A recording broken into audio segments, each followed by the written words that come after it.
The city of Teotihuacan, the realm of gods.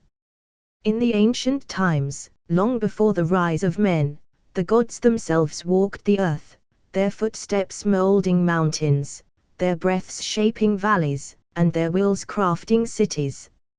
Of all their creations, none was greater or more revered than Teotihuacan, the city of gods, a place where the divine and mortal realms intertwined, and where the gods themselves made their dwelling. The city lay at the heart of a vast and fertile valley, cradled by mountains that seemed to guard its sanctity. At its center rose mighty pyramids, monuments to the power of the gods, reaching so high into the heavens that their summits disappeared into the mist. These were no mere structures of stone, they were living centers of power, built by the hands of gods to serve as conduits between heaven and earth. Here, mortals could come to offer their prayers, and in return, the gods would bestow upon them knowledge and wisdom beyond mortal comprehension. Of all the gods who made their homes in Teotihuacan, the greatest was Kukulkan, the feathered dragon. His form was awe-inspiring, an enormous serpent with feathers that shimmered like gold in the sunlight, vast feathered wings that spanned the sky, and eyes that glowed with the light of stars. But Kukulkan was not bound by his draconic form alone. He could take the shape of a man, a tall and regal figure with feathered robes and eyes that seemed to pierce through the veil of reality itself. It was in this form that he often communicated with mortals, walking among them as both a guide and a ruler. The origin of Teotihuacan. It is said that Teotihuacan was born from a single thought of Kukulkan's mind, crafted from his desire to create a place where gods and mortals could coexist, and where the wisdom of the heavens could be imparted to the world of men. The other gods, impressed by Kukulkan's vision, joined him in building the city, each contributing their own divine power. Tlaloc, the god of rain, carved rivers and lakes around the city, ensuring its fertility. Xochiquetzal, goddess of beauty and love, filled its gardens with flowers that never withered. Quetzalcoatl, the twin of Kukulkan, wove magic into the air itself, so that even the breezes carried whispers of divine wisdom. But the pyramids were the greatest of all creations. The Pyramid of the Sun, the largest of them, was said to be the home of the first flame, the source of all life and warmth in the world. Mortals who ascended its steep steps and made offerings at its summit could glimpse fragments of the creation itself, gaining insights into the mysteries of existence. The Pyramid of the Moon, slightly smaller but no less powerful, was a place of dreams and visions, where mortals could speak directly to the gods in their sleep, receiving prophetic visions and the secrets of the cosmos. In the center of the city stood the Temple of Kukulkan, its pyramid crowned with a massive statue of the feathered dragon. It was said that from this temple, Kukulkan could see all that transpired in the world, and it was here that mortals would come to receive his direct blessings. The temple was a place of both awe and terror, for Kukulkan was not a god to be trifled with. Though he was benevolent, his wrath was as great as his wisdom, and those who sought to deceive or dishonor the gods met swift retribution. The mortals of Teotihuacan. In time, humans came to settle in Teotihuacan, drawn by its divine power and the promise of enlightenment. They built their homes around the pyramids and temples, and in return for their devotion, the gods granted them knowledge that no other humans possessed. They learned the secrets of agriculture from Tlaloc, medicine from Xochiquetzal, and the mysteries of the stars from Quetzalcoatl. Under Kukulkan's guidance, they became a people of great wisdom and power, their civilization flourishing like no other. Kukulkan himself would often walk among them in his human form, guiding their rulers and priests, teaching them the ways of the gods, and ensuring that they remained true to their path.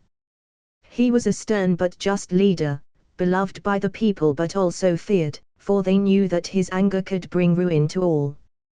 Yet, as long as they remained faithful to the gods, Teotihuacan would continue to thrive. The prophecy of the serpent's return. But all was not peaceful. As the years passed, whispers began to spread throughout the city, rumors of a great change that was to come. The priests spoke of a prophecy, a vision granted to them by Kukulkan himself.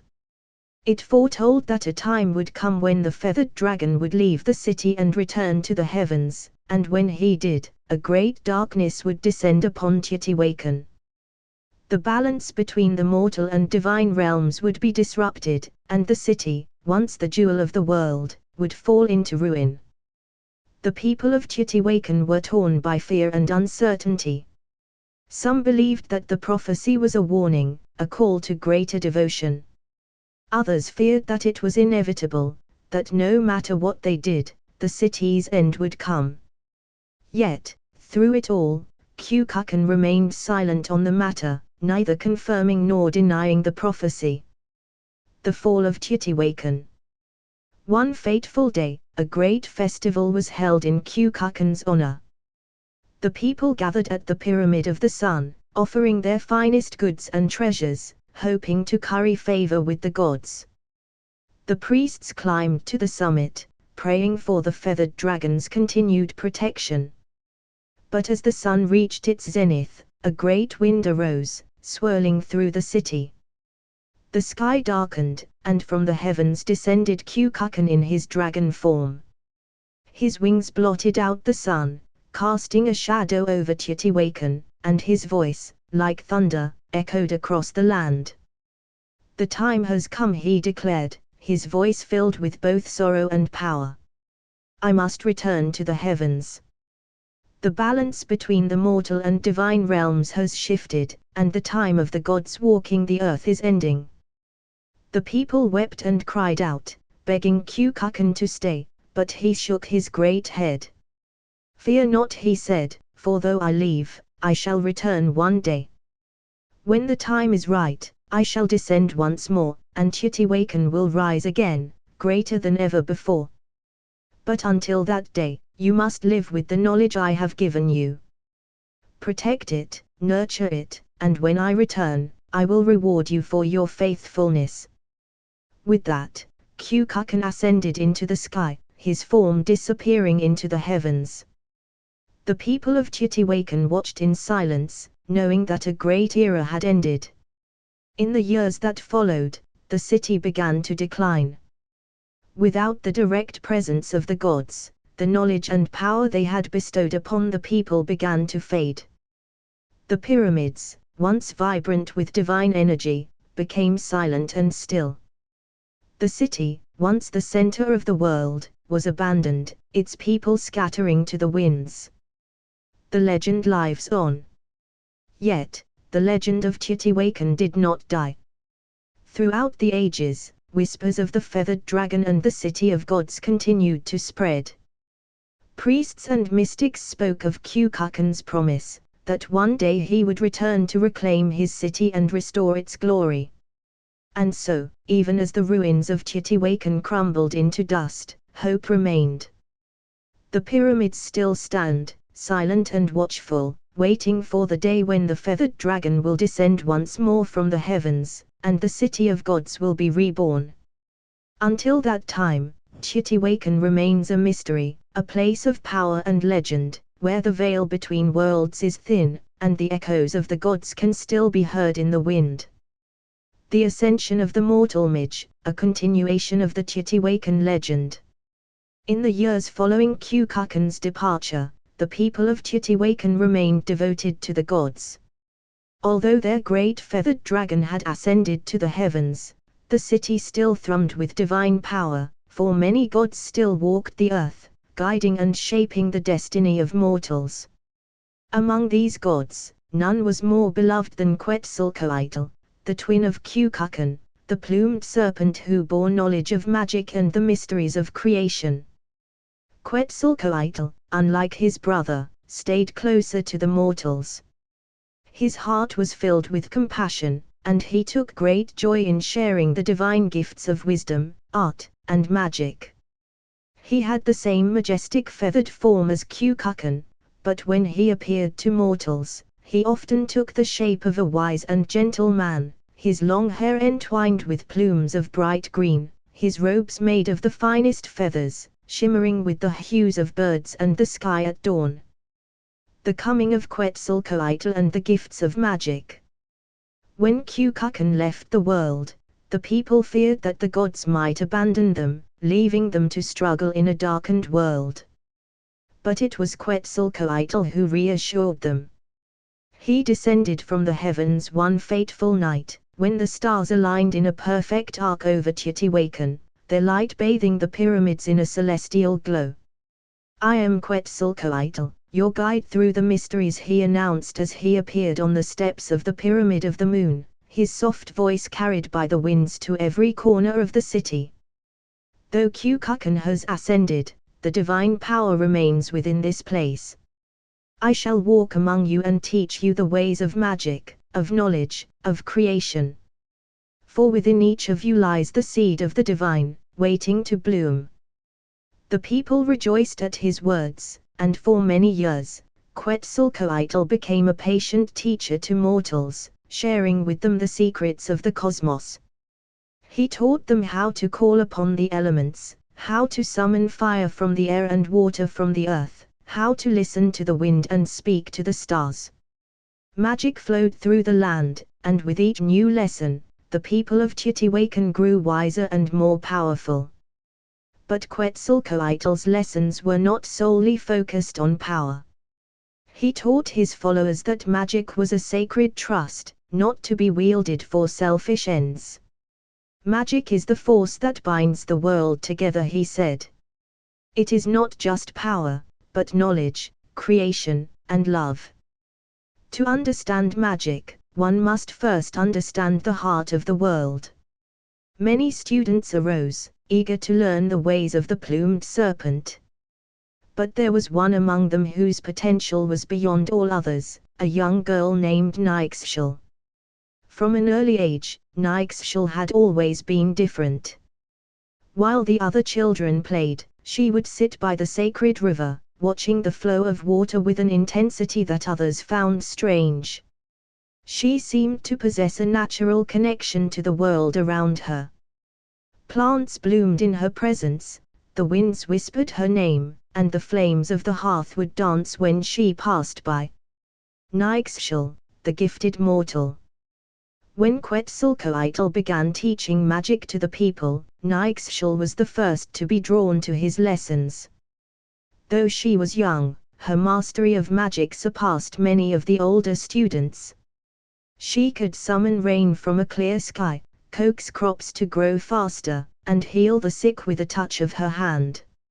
Her affinity for magic seemed instinctive, as if she had been born with the knowledge of the gods already within her. Quetzalcoatl took notice of her, and one day, after a particularly difficult lesson where Nyxshel had performed magic even he had not taught, he called her aside. "You possess a gift unlike any I have seen among mortals," Quetzalcoatl said, his voice filled with admiration. "The magic flows through you as if you were one with it. You do not merely command it, you understand it." Nyxshel bowed her head, unsure of what to say. "I feel the magic in everything," she admitted. "In the trees, in the wind, in the stars. It speaks to me, and I listen." Quetzalcoatl smiled, placing a hand on her shoulder. "You listen well, Nyxshel. But know that such power is both a blessing and a burden. You must remain humble, for the magic you wield can shape the world, but it can also destroy it."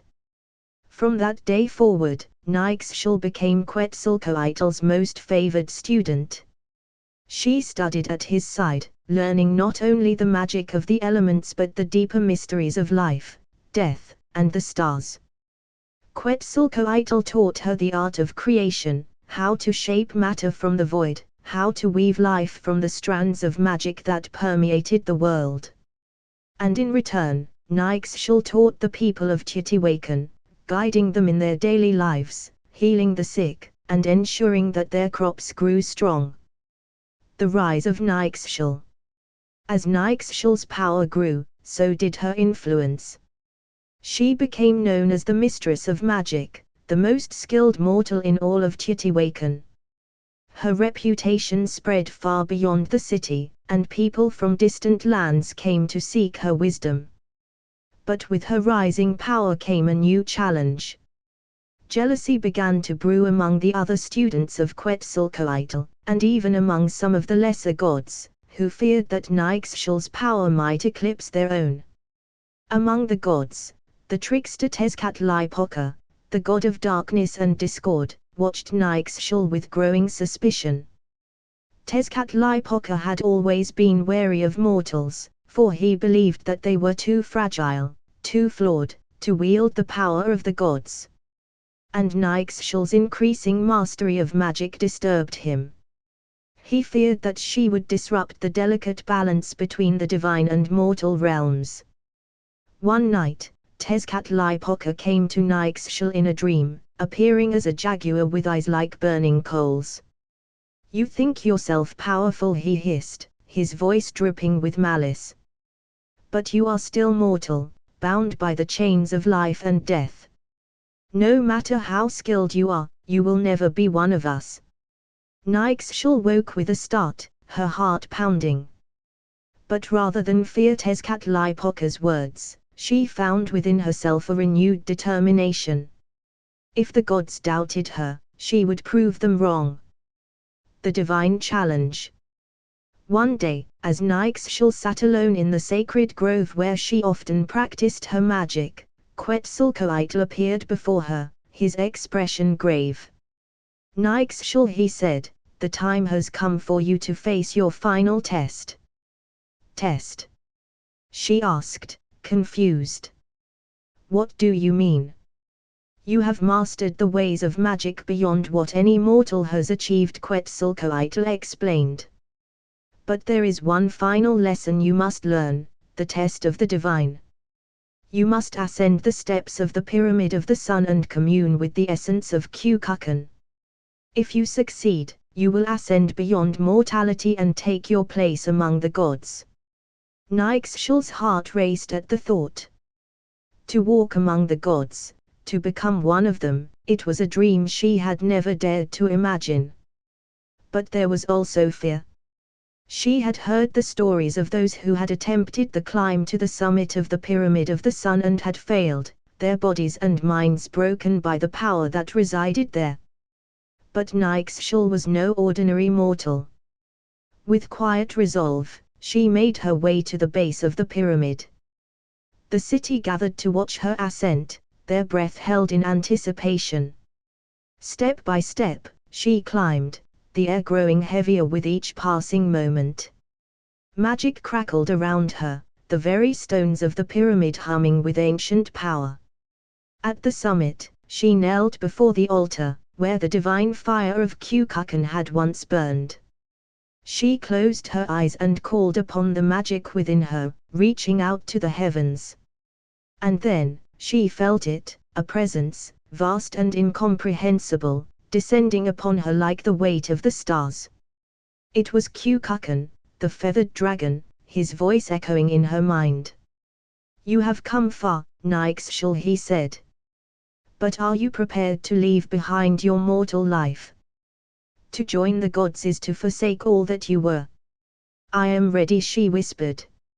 In that moment, the divine fire ignited once more, surrounding her in a brilliant blaze of light. Nyxshal felt her body dissolving into pure magic, her spirit ascending beyond the mortal realm. And when the light faded, she stood transformed, a goddess, her robes woven from the stars themselves, her eyes filled with the wisdom of the cosmos. The people below gasped in awe as Nyxshal, no longer mortal, descended from the pyramid. Nyxshal, the goddess of magic. From that day forward, Nyxshal was known as the goddess of magic, the bridge between the mortal and divine realms. She became a protector of the people, guiding them in their use of magic and ensuring that the balance between worlds was maintained. Her story spread far and wide, a testament to the power of determination, wisdom, and the divine potential within every soul. And though the city of Teotihuacan would one day fall to ruin, the legend of Nixchel, the mortal who became a goddess, would live on, a beacon of hope and inspiration for generations to come. The divine gathering, Teotihuacan meets the gods of Egypt. Long after the ascension of Nixchel, the goddess of magic, the city of Teotihuacan stood as a gleaming beacon of divine power and wisdom. Though the mortals of the city had long departed, the gods still walked its sacred streets, their pyramids towering as timeless monuments to their rule. Yet, the gods of Teotihuacan did not exist in isolation. Beyond the veil of time and space, other divine realms flourished, each with their own pantheons, their own stories of creation and power. One such pantheon reigned over the lands of the East, across deserts and over great seas. This was the realm of Egypt, where gods such as Ra, the sun god, Anubis, the lord of the dead, and Isis, the Great Mother, ruled over the world's mysteries. Though Teotihuacan and Egypt were distant in mortal geography, the gods of each pantheon were aware of one another, their legends intertwined across the cosmos. It was in the celestial halls of Teotihuacan, where the gods would often convene to discuss the balance of the world, that a grand idea was born. Quetzalcoatl, ever a god of creativity and curiosity, proposed a gathering of the gods, a great event in which the deities of Teotihuacan would invite the gods of Egypt for a celebration of their shared divinity. This event would be like no other, a time for the two mighty pantheons to demonstrate their powers, challenge each other in friendly competition, and celebrate the ancient bonds between them. The invitation to Egypt. The gods of Teotihuacan were excited by the prospect. Tlaloc, the rain god, clapped his thunderous hands, causing storms to roll through the heavens. Xochiquetzal, the goddess of beauty and love, began to weave garlands of eternal flowers in anticipation of the feast. Even Tezcatlipoca, the often dark and brooding trickster, smiled at the thought of matching wits with the gods of Egypt. Nixchel, now an integral part of the Teotihuacan pantheon, used her great magical powers to send an invitation across the divine realms. She reached out with her spirit, sending a message of light and magic that traveled through time, space, and the rivers of the stars. When it reached the gods of Egypt, it appeared as a golden serpent made of pure magic, its eyes gleaming with divine intent.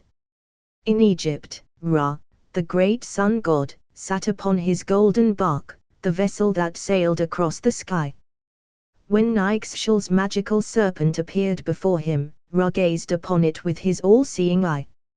He knew instantly that it was a message from distant lands, from a place where gods as old as Egypt still ruled. Ra nodded in approval, summoning the pantheon of Egypt to gather. They agreed to the invitation with excitement and pride, eager to meet their distant divine kin. The arrival of the Egyptian gods. On the day of the gathering, the city of Teotihuacan was transformed. The streets glowed with celestial light, and the pyramids, imbued with divine energy, thrummed with power. The sky was painted with hues of deep gold and fiery red, the sun shining brighter than ever. The gods of Teotihuacan awaited their guests on the grand plaza between the Pyramid of the Sun and the Pyramid of the Moon, their divine forms radiant. Suddenly, the sky began to shimmer with a light unlike any other. A portal of brilliant gold and blue opened above the pyramids, and from it descended the gods of Egypt, riding on Ra's golden bark, which sailed through the sky as gracefully as a bird in flight. Ra, the embodiment of the sun, led the way, his radiant presence filling the entire city with warmth.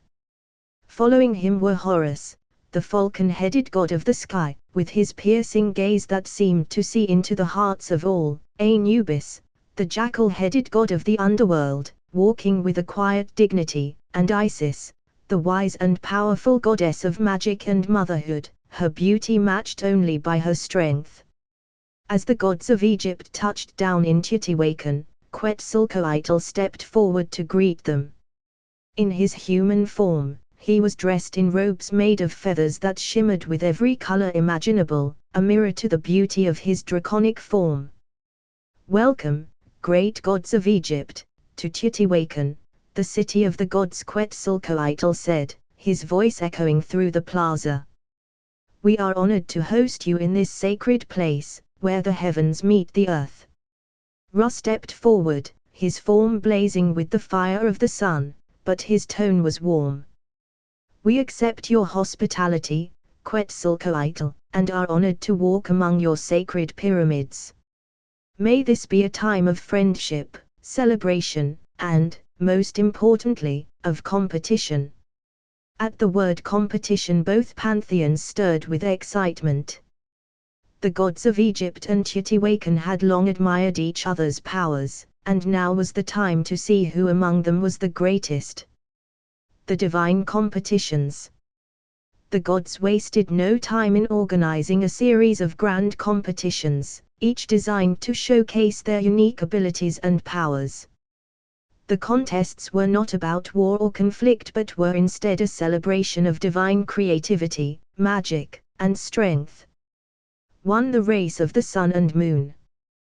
The first competition was a race between the sun gods, Ra and Tonatiuh, the Aztec god of the sun, who often joined the pantheon of Teotihuacan in celestial matters. The two great deities would race across the sky, circling the world 3 times to see whose power would shine brightest and whose endurance was greater. As they prepared, Ra mounted his golden bark, his eyes glowing with the power of the sun, while Tonatiuh stood on a platform of golden flames, ready to sprint through the heavens. With a crack of divine thunder, the race began, and both gods shot into the sky, leaving trails of fire and light behind them. The spectators, gods and lesser spirits alike, watched in awe as the two suns blazed across the heavens. Ra, with his commanding presence, moved like the unyielding tide of time, while Tonatiuh, fueled by the fervor of the people's faith, moved with agility and grace. After 3 laps around the world, the two gods finished the race, arriving at the pyramids almost at the same moment. It was declared a draw, a symbol of mutual respect between the two pantheons. 2. The contest of creation. The second competition was a test of creation, a challenge to see which pantheon could craft the most wondrous creature from the raw elements of the world.